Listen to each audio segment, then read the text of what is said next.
అనేటటువంటి మాటకు అర్థం ఏమిటి అంటే వెడలిపోవుట. It reflecting Israel's deliverance from Egypt.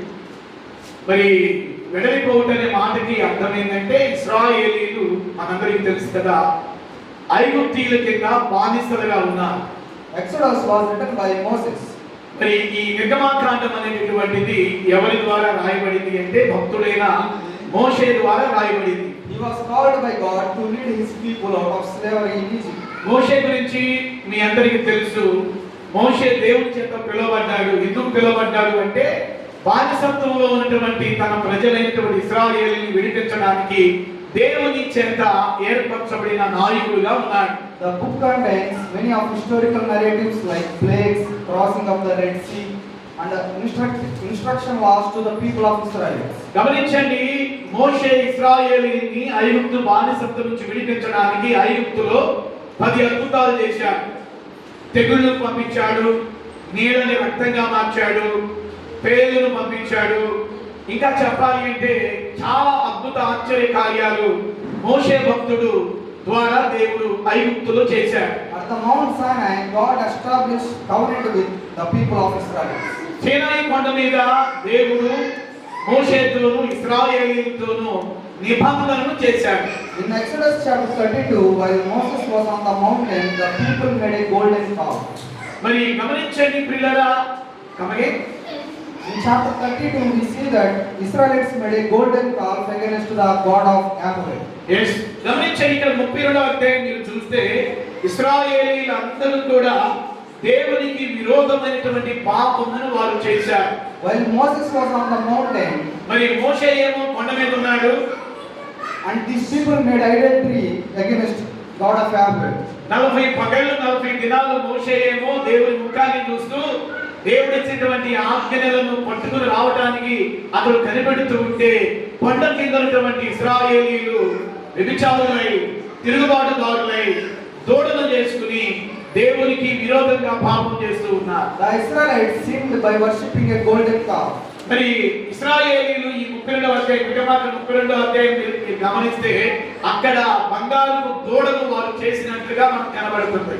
Moving on to Exodus 33, we see God tell Moses మరి 32వ అధ్యాయంలోనేమో కొండ మీద మోషే ఉన్నాడు, కొండ కింద ఇశ్రాయేలీయులు బంగారపు దూడను చేసుకుని ఇదే దేవుడు దీన్ని ఆరాధించని చెప్తున్నారు.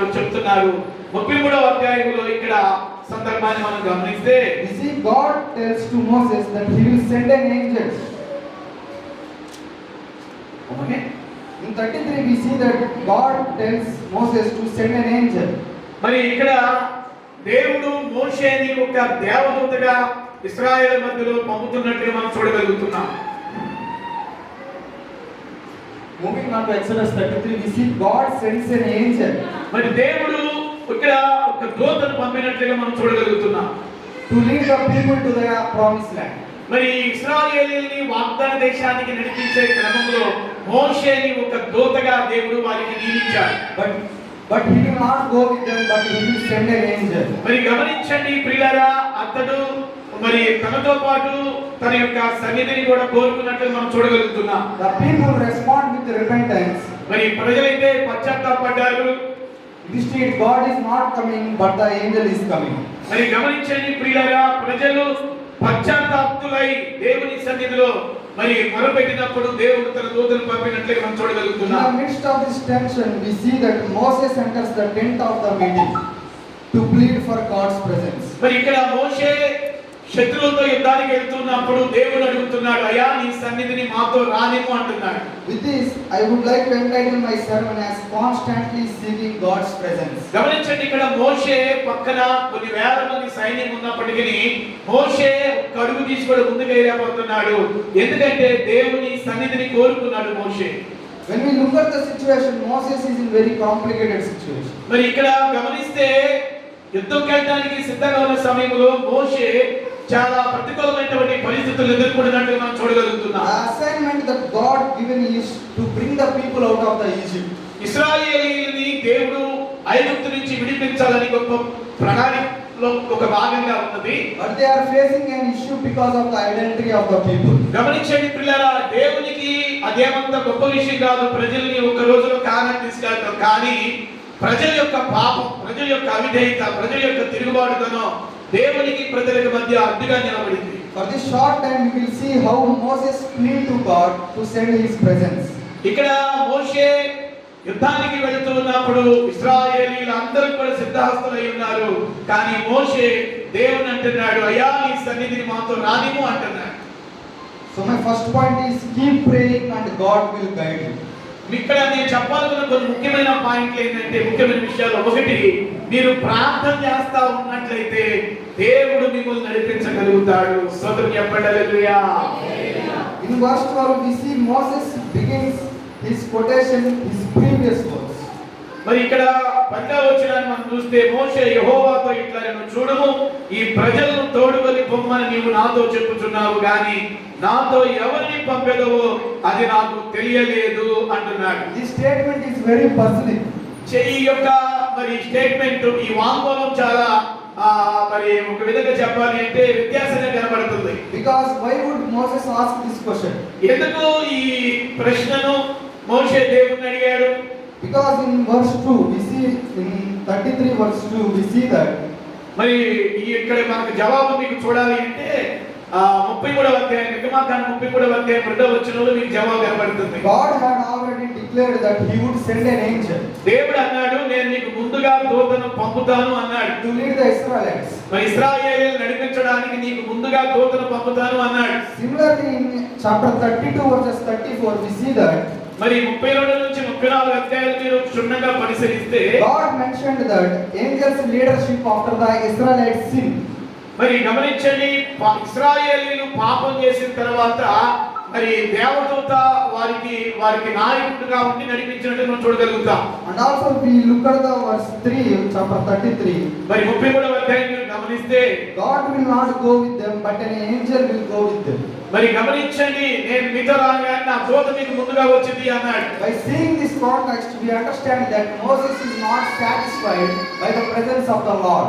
మరి గమనించండి ప్రియులారా, మోషే ఇక్కడ దూత సన్నిధిని ఏమాత్రం కోరుకోవట్లేదు కానీ దేవుని సన్నిధిని ఇష్టపడుతున్నట్టు మనం చూడగలుగుతాం. For Moses God's divine guidance is necessary instead of an angel. మరి గమనించండి, మోషేకి దేవదూతల నడిపింపు కంటే కూడా దేవుని నడిపింపునే మోషే ఇష్టపడ్డాడు. ఆమేన్. Moses continued his request by pleading God. ఇక్కడ 33వ అధ్యాయం మీరు గమనిస్తే దేవుడేమో నా దూతను నీకు ముందుగా పంపుతాను మోషే అంటే, మోషే అంటున్నాడు, నో అయ్యా నీ దూత కాదు, నీవే మాకు ముందుగా రావాలి అని దేవుణ్ణి రిక్వెస్ట్ చేస్తున్నాడు. In verse 12 we see that Moses saying to God, I know you by name and you have found favor with me.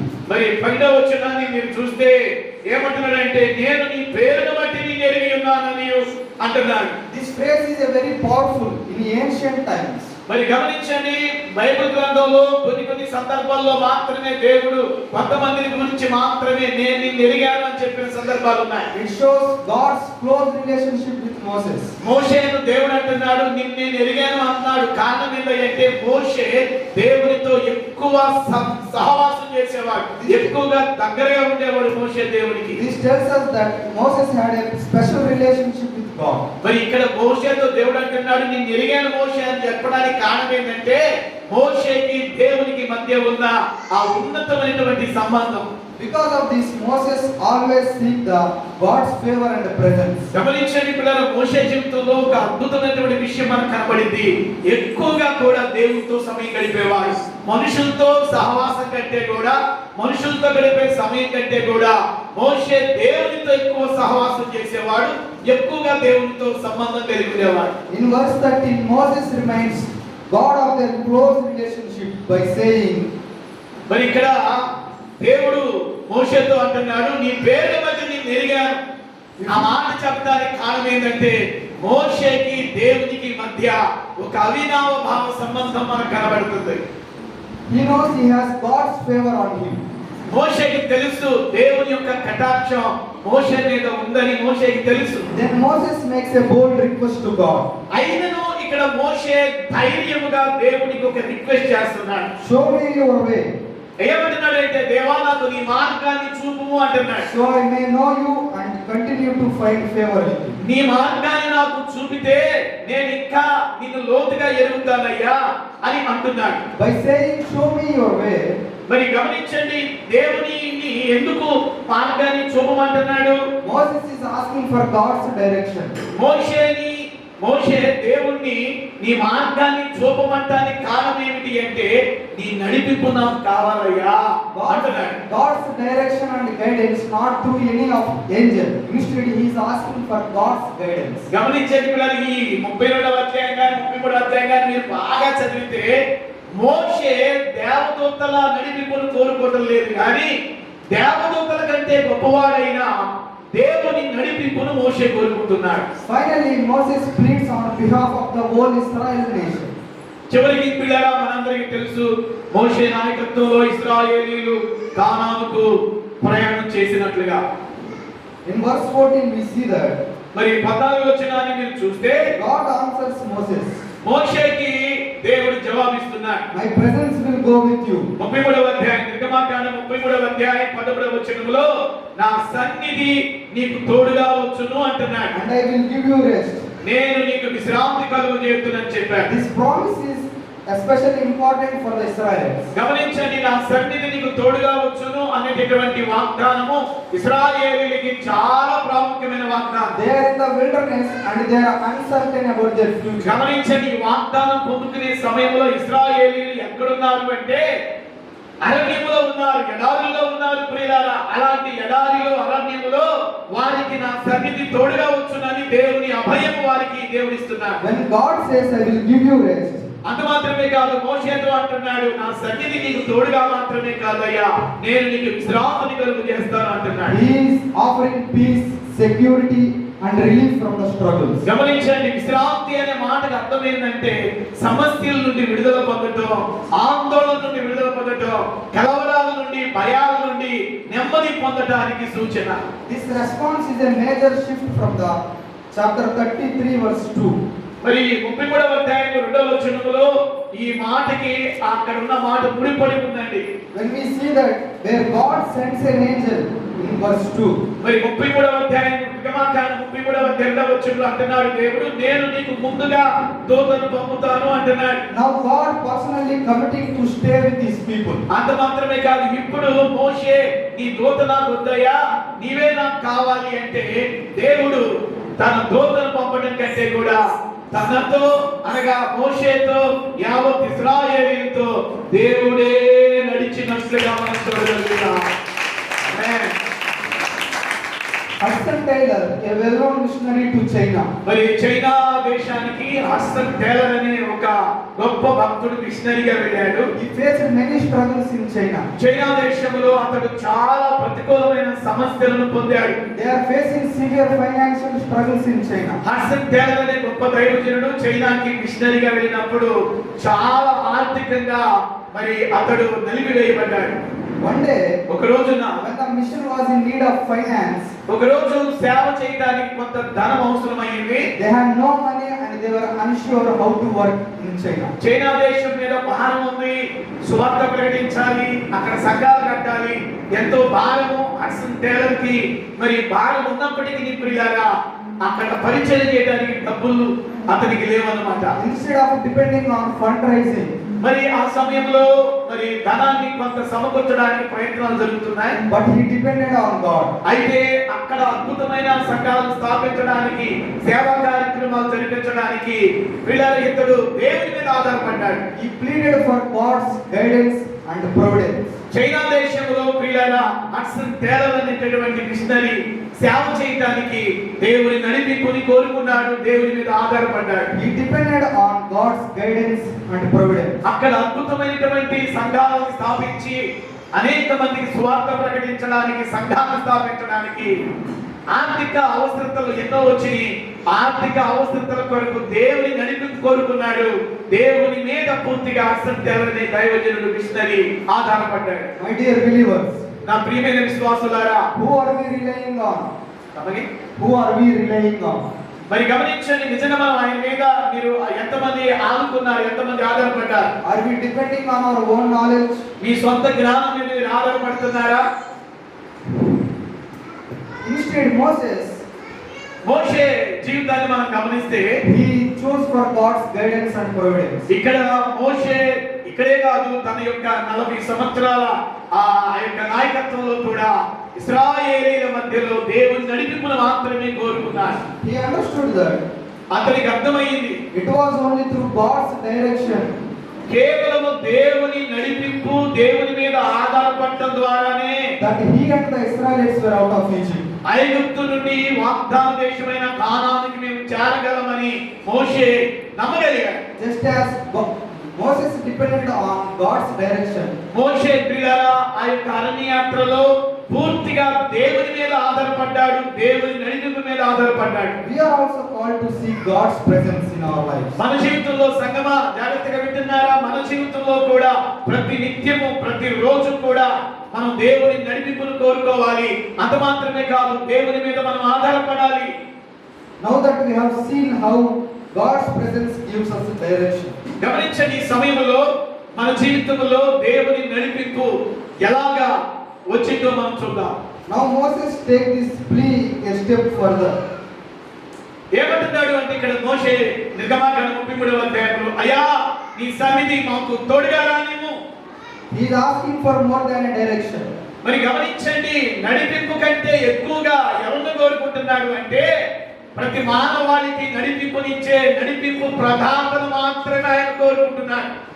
And that leads to my second point: keep seeking God and it will show you belong to him. మొదటిగా మనము దేవుని నడిపింపును కోరుకోవాలి. రెండవదిగా మనము దేవుని మీద ఆధారపడాలి అని నేను జ్ఞాపకం చేస్తున్నాను. When we see verse 15, 15వ వచనం చూడండి, నిర్గమాకాండం 33వ అధ్యాయం 15వ వచనం. then Moses said to him, మరి ఇక్కడ మోషే ఏమంటున్నాడు అంటే, if your presence does not go with us, అయ్యా నీ సన్నిధి మాతో రాని ఎడల do not send us from here. ఇక్కడ నుండి మమ్మల్ని తోడుకుని పోవద్దు అంటున్నాడు మోషే. These words do not express any doubt.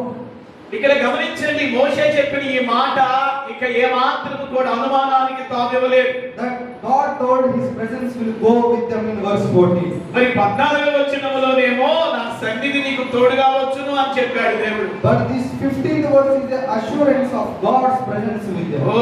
14వ వచనంలోనేమో నా సన్నిధి నీకు తోడుగా వచ్చింది, మీ అందరికి ముందుగా వచ్చింది అని దేవుడే మోషేకి ప్రామిస్ చేస్తే, ఇక్కడ 15వ వచనములో ఒక నిశ్చయత ఇస్తున్నాడు.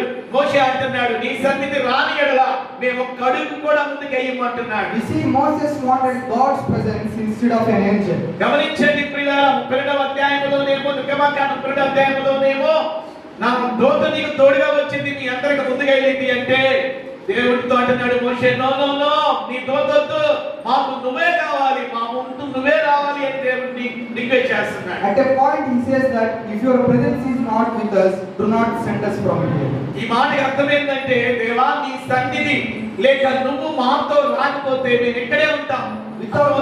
Without God's presence, he was not going to them. నీ సన్నిధి మాతో రాకపోతే, సన్నిధి అంటే దేవుడే, నువ్వు మాతో రాకపోతే మేము ఇక్కడే ఉంటాం, మేము అడుగు తీసి ముందుకు వేయలేమని అర్థం.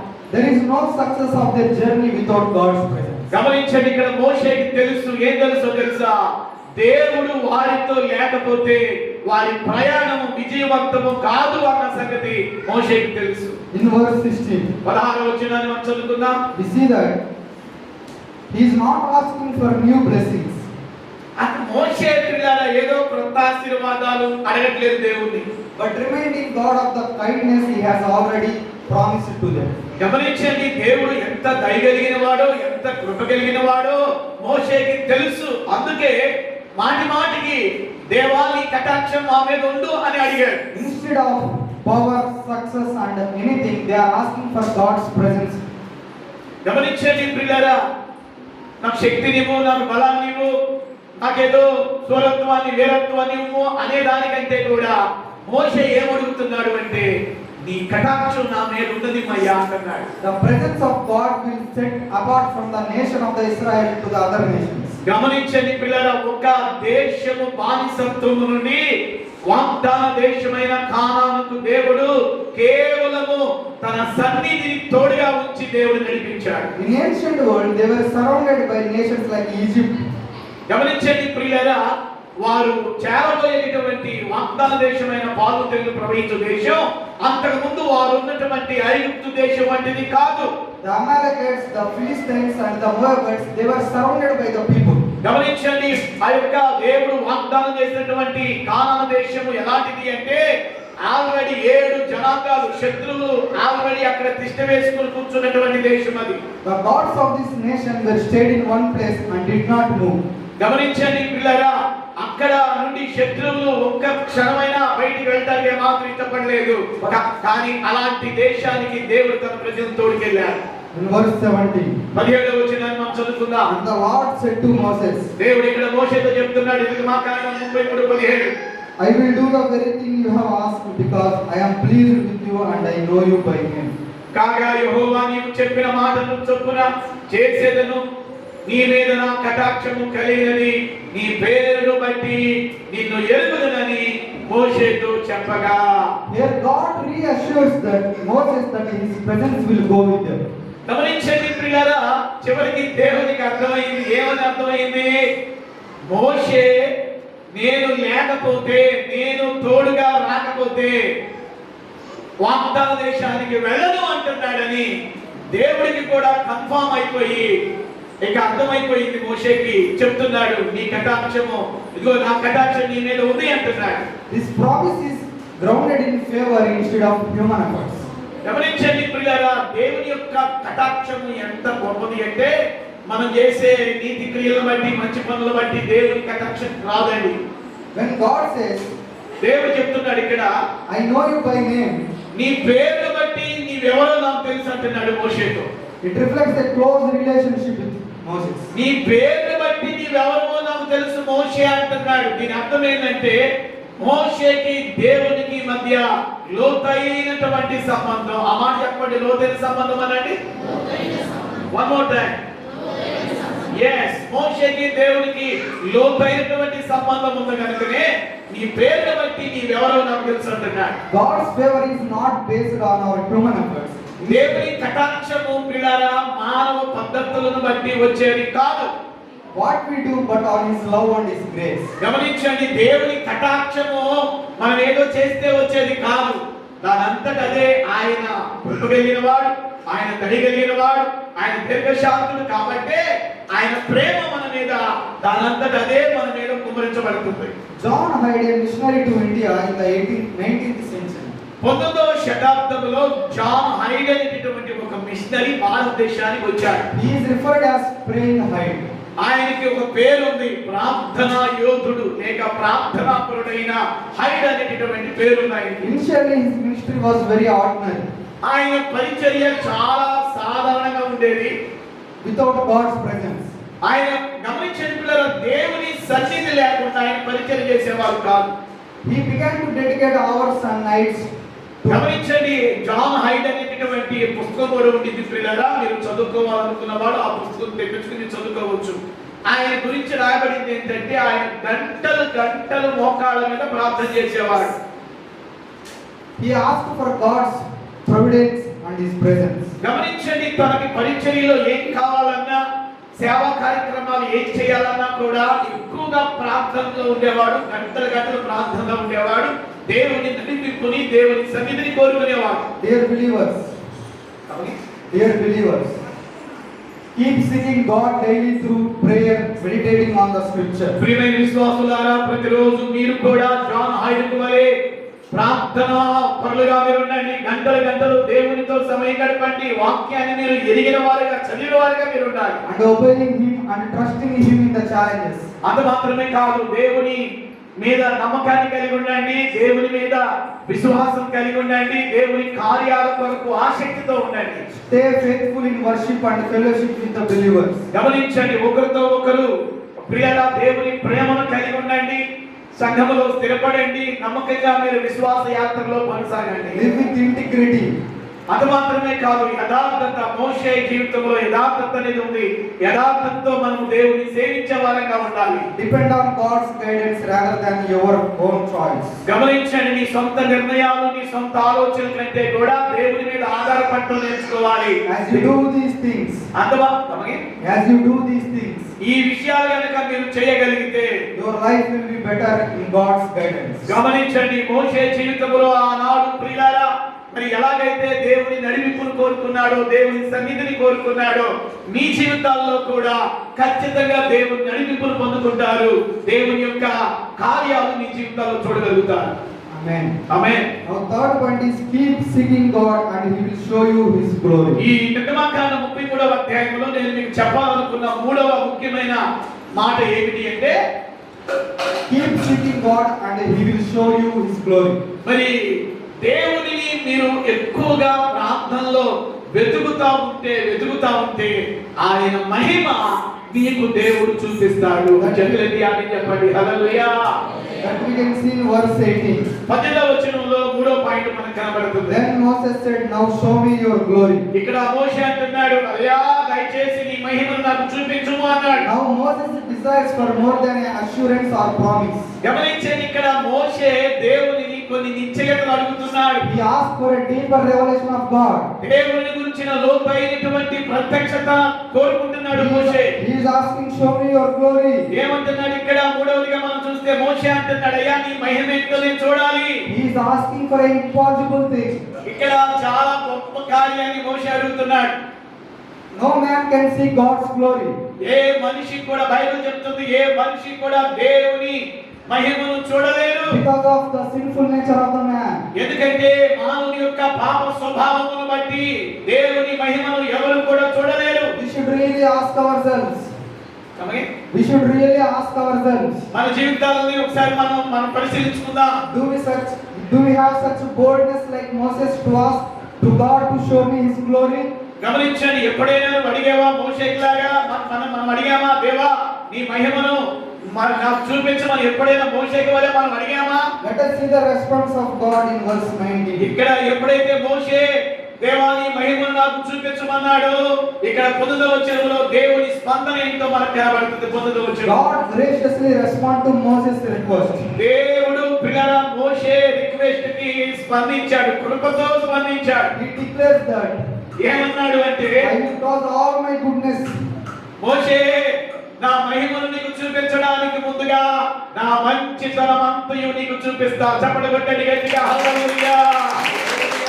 మోషే ఏమో నీ మహిమను నాకు చూపించమంటే, మోషేతో దేవుడు అంటున్నాడు, మహిమ కంటే కూడా నా మంచితనం అంతా నీకు చూపిస్తాను అంటున్నాడు. God's glory is not something just we see. గమనించండి, ఏదో దేవుని మహిమ చూడటానికి మాత్రమే కాదండి. It is who His perfect goodness. గమనించండి, దేవుని మహిమ ఎలా కనబడింది అంటే ఆయన మంచితనము ద్వారా కనబడింది. Kindness and love in action.